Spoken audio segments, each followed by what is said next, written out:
Hello la famille, j'espère que vous allez bien. Aujourd'hui, je vous présente ma recette de langue de chat facile à réaliser. Pour ça, vous aurez besoin de 3 œufs dont vous allez utiliser que le blanc, de la farine, du sucre vanille, du beurre et c'est tout. La première étape dans votre saladier, vous allez renverser votre beurre. Il faut vraiment que le beurre soit mou. Donc vous voyez, vous sortez votre beurre du congélateur, on va dire 30 minutes avant. Et une fois que c'est bien mou comme ça, vous allez le travailler.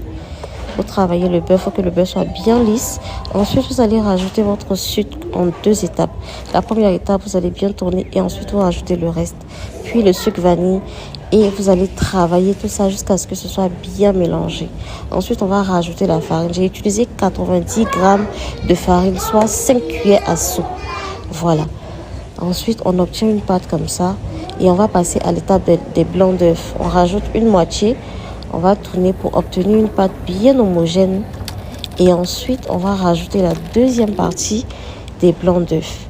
Comme sur la vidéo, vous voyez, j'ai rajouté la deuxième partie et on va bien tourner tout ça. Dans une poche à douille, vous allez renverser votre préparation. Si vous n'avez pas de poche à douille, vous pouvez utiliser un sac de congélation comme moi je l'ai fait. Voilà, vous renversez toute votre préparation et vous conservez au réfrigérateur pendant 20 minutes. Une fois que c'est fait, dans une plaque, vous allez beurrer votre plaque si vous n'avez pas de papier cuisson. Ensuite, vous allez placer comme ça vos langues de chat. Vous voyez comme je fais là. Il faut vraiment que ce soit séparé parce que ça va s'étaler. Et si ce n'est pas séparé, ça risque de faire une grosse plaque. Voilà, 10 minutes au four et vous avez vos langues de chat qui sont prêts. Vous allez recommencer le processus jusqu'à ce que toute votre pâte soit épuisée.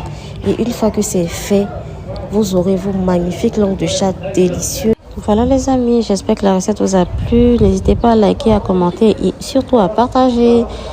Bisous, bisous. Et aussi, n'hésitez pas à commenter et à me dire quelle recette vous aimeriez que je réalise. Voilà, nos magnifiques langues de chat bien croustillants, bien délicieux. C'était tout simplement excellent. Papa ou bébé ou les voisins ou tout le monde a kiffé, c'était trop bien. Voilà les amis, je vous dis à bientôt pour une nouvelle recette tout aussi simple.